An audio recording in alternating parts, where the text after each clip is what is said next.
Hello friends, তো দেখো এটা হচ্ছে দশমীর সকালের ব্লগ। তো এই যে তিনজনা মিলে আমরা এখন ছাতা নিয়ে যাচ্ছি। তো দুপুরবেলায় আর কি খাওয়া দাওয়া করবো ওই বাড়িতে। মা ফোন করেছিল বোনরা বেরিয়ে যাবে রাতে, ওই জন্যই আমরা সকালবেলায় আর কি গেলাম। তো আজকাল কোথাও ঠাকুর দেখতে যাইনি, সকালে বিকালের দিকে বেড়ানোর ইচ্ছা আছে। তো এই যে সকাল থেকে বসেছিলাম, বৃষ্টি কমছিল না, ছাতা নিয়ে বেরিয়ে পড়েছি। মা এদিকে সব রেডি করে দিয়ে রেখেছে, দেখো স্যালাড, মাটন, আর এখানে মাছের মাথা দিয়ে, ইলিশ মাছের মাথা দিয়ে কচুর শাক, যেটা আমার বরের খুব পছন্দ। আর আমরা নিয়ে গিয়েছিলাম এখানে মিষ্টি, দই, গঙ্গারামপুরের দই। দেখো দইটা ভীষণ সুন্দর খেতে, নাম করা আমাদের এখানকার। তো এটা নিয়ে গিয়েছিলাম, যেহেতু বোনরা থাকবে না, একদম বিজয়ার প্রণামটাও সেরে এলাম। আর এখানে যে মা দিয়ে দিয়েছে সাজিয়ে গুজিয়ে খেতে, আমার হাজব্যান্ড তো ভীষণ খুশি, এগুলো খেতেও ভীষণ ভালোবাসে। তো তারপরে দুপুরে খাওয়া দাওয়া করে চলে এসেছিলাম তাড়াতাড়ি বাড়িতে, কারণ কি এই যে ঠাকুর বরণ করতে হবে, তো আমাদের পাড়ার এটা ঠাকুর।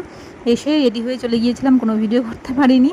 তো এখানে এই যে মাকে বরণ করে নিলাম, আর এই যে সবার সাথে একটু সিঁদুর খেলে নিলাম।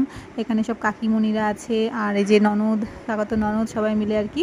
তো তারপরে আর কি দিদিভাইরা বললো যে আসছে, তো ড্রেস টেস চেঞ্জ করে আবার বেরিয়ে পড়লাম। আমাদের এখানে সব ঠাকুর নিয়ে যাই এরকম গঙ্গার ধারে ঘাটে। এবার খুব বেশি নিয়ে যায়নি, কারণ কি কার্নিভাল ছিল, ওই জন্য। এটা আমাদের পাড়ার ঠাকুর, ওই 3-4টে মতন ছিল। তো আমরা ওখানে গিয়েছিলাম, ওখানে রাত্রে আর কি কিছুক্ষণ থেকে একটু ঘোরাফেরা করে খাওয়া দাওয়া করে চলেছিলাম বাড়ি। এইভাবে আমাদের দশমীটা কেটে গিয়েছিল।